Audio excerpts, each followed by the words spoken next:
What is up, guys? Rick Hackis here, and this is the first episode of the Friday Night Magic weekly series that I'm doing for Magic Duels Origins. Now, this is going to be the deck tech and also match 1, and then match 2 and match 3 are going to be separate videos, and they're all going to be in the same playlist for your convenience. So let's start out with the deck tech. Going to the deck I am using a white-green aggro deck. Now, this deck, I should tell you that I haven't spent a single dollar on this game. This is all stuff I've just earned, and I want to kind of keep it like that, so I'm actually at the place that a lot of you are at. I don't want to just spend 40 bucks on this game, get all the cards, and then be recommending decks to you guys that, you don't have the cards for. So this is pretty much what I've been using, and there's a lot of, one-ofs and stuff that I would definitely want to have more of in this deck, but this is what I've been running, and this has been getting pretty good results.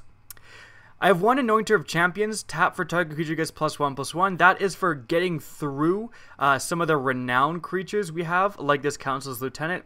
Excellent card, 2/1 first strike, renowned 1, and if it becomes renowned, it pumps your team. That is excellent, and Anointer of Champions really makes combat difficult for your opponent. We have 3 Elite Vanguards, a 1-mana 2/1 is excellent.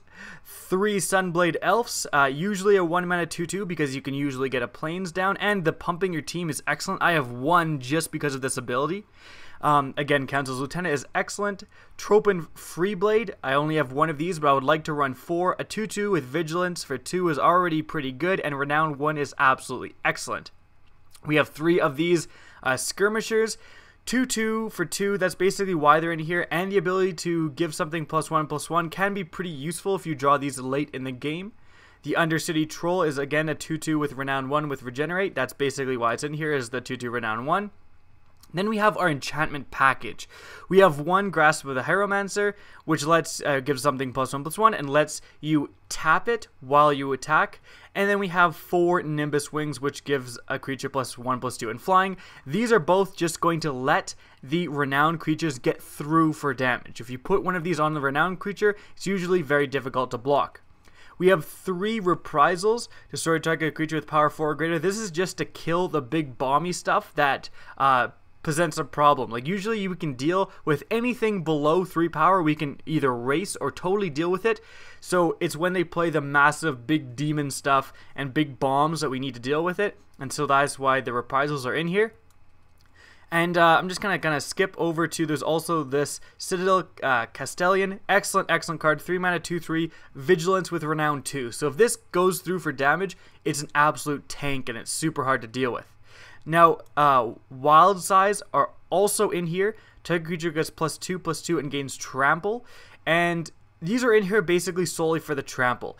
These are an excellent combat trick and really help your renowned creatures get through for damage. I have had so many blowouts because of Wild Size. Because, your opponents, if you're attacking with a Citadel Castellan, they almost always have to block, right? They just have to do it because if it gets through, it's such a big deal. And then giving it +2/+2 and trample, like I have so often got a 2-for-1, like killed 2 of my opponent's creatures that are trying to block this thing, and still because of the trample gotten through for damage, and it's just devastating.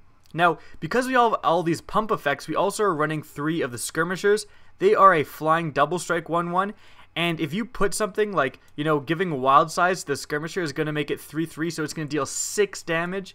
Giving it Nimbus Wings or Grasp here is going to make it 2/2, so it's going to do 4 damage in the air. Like, it's just really, it synergizes well with all of the pump effects we have and all of the evasion effects we have to get through, because Double Strike is extremely effective when you actually pump it up. Now, to find the enchantments, we have 3 Heliod's Pilgrims. Basically, drawing a Heliod's Pilgrim is essentially like drawing another one of these. And it is sometimes nice to be able to choose, for this scenario I want the Grasp, but for this scenario I want the Wings. That is nice. When I unlock more cards, I'm definitely going to put a little bit more different enchantments in here, because you can really get to tutor for which one you need in a certain scenario with the Pilgrim. And lastly, we were running 1 Tragic Arrogance. This is basically like a reset button. Usually it's for if you have a pumped up Citadel Castellan and they have a bunch of creatures, you can just Tragic Arrogance, keep their crappiest creature, keep your Citadel Castellan, and then you're basically in a very good position from then on. And lastly, we have 2 Angelic Edicts, exile target creature or enchantment. Enchantment very rarely comes up, but it is decent getting rid of a problematic enchantment. But it's basically, again, for dealing with those extremely big threats that this deck has a hard time dealing with. And for the land package, we have 11 plains, 6 forests, 2 of the Sun Petal Groves, and all 4 Selesnya Guild Gates. And I have had very little trouble with the mana. I might actually go down to 1 forest. Sorry, not 1 forest, but go down 1 forest, because there is sometimes a little bit much forest. There's a lot of double white in the casting cost. But other than this, this is the deck I'm running. So I hope you enjoy match 1. Okay guys, welcome to match 1. Let's hope the servers stay up long enough for me to get a full match in. This isn't great, but we've got 2-drop and tricks and both of our colors, so I am going to keep this. It could be a lot worse. And we play first, so we get the Tropin Freeblade out right away, and it's unlikely that they have a turn 1 play. I hope they don't, because usually they play a tap land. Ooh, we're playing red. That's not good. Ooh, I was totally wrong about this whole thing. Oh man, so we've got to watch out for red removal. Act on Impulse is probably going to be the worst thing to encounter, but we're going to run our Tropin Freeblade out and just hope it doesn't die. If it does die, oh, that would be not great. And because hopefully, what I'm hoping for to see is a 2-drop, and then we're in the clear. So they're playing green 2 and another one of these. Okay, so we still got to worry about Act on Impulse. That is by far the worst thing we can see, and I'm definitely not going to block here, because then they can just deal the 1 damage when it dies to my Tropin Freeblade and kill it. So that's definitely not what I want. Okay, so we've got another creature, which is good. That means we can rebuild, but I'm gonna go for the wild size, pumping this up. We'll see what happens. Okay, hopefully I stop the timer in the right time. Got a draw card and drew a creature as well, so this is good. So hopefully this gets in. For the damage, Goblin Arsonist, I'm sure it'll do. Okay, so he's doing the damage directly to us. That I was worried the whole time, because he had 1 red open for Act on Impulse for dealing 2 damage, but now that's out the window because it's a 3/3, so he's gonna have to spend a lot more resources in order to actually deal with this guy. We did 3 damage as well, and now we have a real threat on the board. Okay, so if this thing dies, it deals 2 damage somewhere. So he's playing, this is the black-red sacrifice deck. I've seen this before, and it is very potent. So he's got a bunch of creatures that get bonuses when they die, and then he has stuff also to steal our guys, and to and then sacrifice them. So he's got stuff like Bone Splinters and things like that. So he is a sacrifice-based deck. So now the question is, what do we do here? I think we attack and then we trick him with Wild Size again, because so he blocks for 1 and he can deal 2 damage somewhere. So he blocks, let's say, with both. So I have 2 damage on this guy, and he deals 2 damage here and 1 damage here, and I Wild Size. Ooh, so if he blocks with both, though, that's not good. I have a feeling that he'll just block with the one guy. We can also just Skirmisher, make this a 4/4, and then he blocks with, he would have to block with both, and then use, so I would wipe his board, and then I still get a guy, and then I can still follow up with Sunblade Elf. I feel like that is a good play, because I kill both of his guys. He has to spend all of his resources dealing with my 2/2. So we're going to pump it up to a 4/4 and attack, because I'm willing to trade off this for both of his guys, because if he has no board, that means that his stuff like Bone Splinters are not on the table. So that's really good, unless he plays another creature. So we're just going to grind down his resources. Yep, I'll accept this trade. So both of his guys are dead. He has to then deal the 2 damage from the mirror on my guy also. So that all, it's just like advantageous for me to get all of these resources off the table for him. He's dealing 1 damage here. And so he has no board. I'm left with a 2/2, and I'm also going to play the elf, which is also a 2/2 at this point. So I've just got him in just a really good spot. I haven't seen this with green before. Usually it's red-black, and I'm not sure what green is doing in here. So this guy is perfect. This is exactly what I want to see. So 2/2 with first strike, not a big deal because we have the wild size, so we can force both of our guys through. We could also play this skirmisher, but I want to get a land, so I'm gonna try to trick him with wild size. So I'm gonna attack here with both, and he might fall for it because a lot of newer players think this is like a good trade. They just want to force one of the guys through. So we'll see what happens here. So he doesn't block.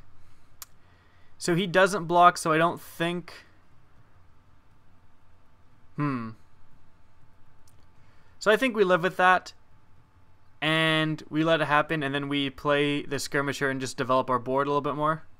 Because if he's planning on turning that into a 3/3, we don't care that much because wild size still forces through damage, because it makes all these guys 4/4s. We'll just buff this guy this turn. It doesn't really matter, and then we'll ship the turn. So we've got 2 reprisals, and what I really want to see is him attack this turn with this, pump him up. Oh, I was just going to say, the best thing possible is if he plays a big fatty like this guy, because now our reprisals are active. So he's going to attack with the sergeant. Perfect. So he's going to attack. We're going to deny the block, and so skip blocking. It's going to become a 3/3. It's going to do 3 damage to us because of this Embermaw Hellkite is active. I'm sorry if you can hear whirring in the background. My computer decided to kick its fan on like hurricane mode for some reason. So yeah, that's going to deal 3 damage to us, and that's perfect. Hopefully we can draw land. Perfect. This is going great for us. So what we can now do is just reprisal away this guy, smash in for 6 damage, and keep another reprisal up if he plays another big guy. So we are by far winning this race, and things are going well for us.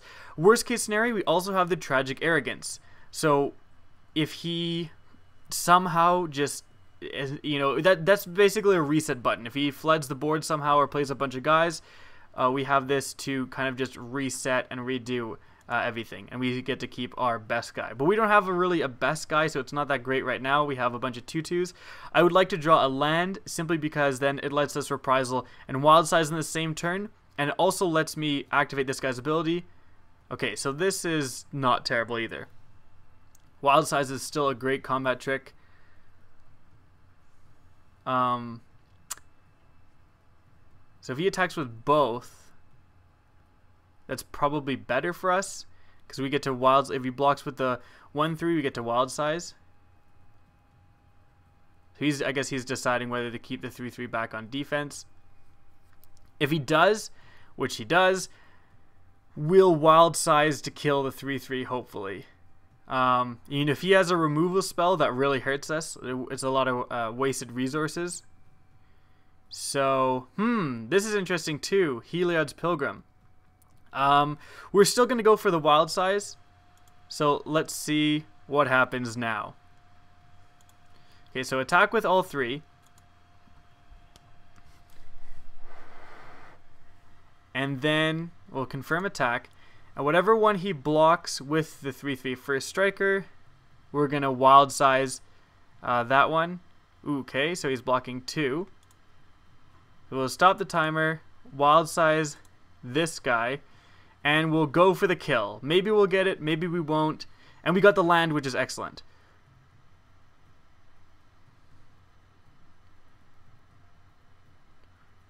It looks like that was successful. So nothing happens here. We still get 2 damage through. We actually get another, so 3 damage through because of trample, and we kill his 3/3 with first strike. And we draw a land, which is exactly what we wanted. So we're going to play that. And so we still have Reprisal up. So if he plays a big guy, we can kill it on his turn. So that's just so crappy for him.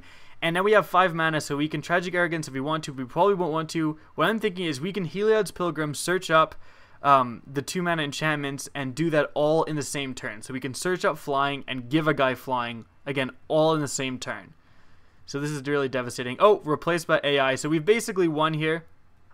That means he's got nothing in his hand, probably this and a land. So we've just clearly got him, which is great. So essentially we've won. I've heard stories though of people, you know, they get frustrated, they leave, the AI replaces them, and the AI can actually still win because maybe the AI sees a play that they don't. But there you go. That's exactly what happened. It was that and a land. He knew he was beat. We've got him on the ropes right now. So So what we can do is, again, we can Heliod's Pilgrim, put it on one of these guys. But I'm thinking we just attack with all, because we can use this guy's ability to give everyone +1/+1, and that is an absolute blowout. Because though I don't think it's profitable trades for any of that, and we've still got gas in our hand, and he's got nothing. So I think I want to do that. We just completely blow him out, or we can Heliod's Pilgrim for the grasp and start tapping down problematic guys, which I also like to do. Oh man, I think I will do. Gosh, this is a hard one. You've got him on the rope, so it basically is just like, how are we gonna win essentially from this point? I do like pumping this guy, so let's do that. We get to save more resources. We get to use our resources on the board rather than like spend more cards. Because if he draws some like Languish next turn, it's gonna be pretty devastating. So we'll wait till he blocks first, and then we'll stop the timer. Perfect. Stop the timer. Pump our guys. Everyone gets +1/+1. So yeah, this guy is so good, honestly, in this deck. Almost always a 2/2. Devastating, and he can't even kill anyone because he blocked 1/1/1, so he can't even kill anyone with that thing. So we've wiped his whole board. If this is a land, ooh, Zendikar Incarnate, which is going to die immediately to the Reprisal. So we've got this game completely locked up. So this is going to be a win for match 1 as soon as the next turn comes. Play the land just because. Reprisal his guy, and he's got no cards in hand. So we're just going to swing in for the win. And click the old attack button, attack with all, confirm attack. And there you have it. So that was match 1. I hope you guys can tune in for match 2. We're gonna be it's gonna be a different video, and we're gonna be reversing a completely different opponent. So I hope you guys enjoyed, and I will see you in match 2.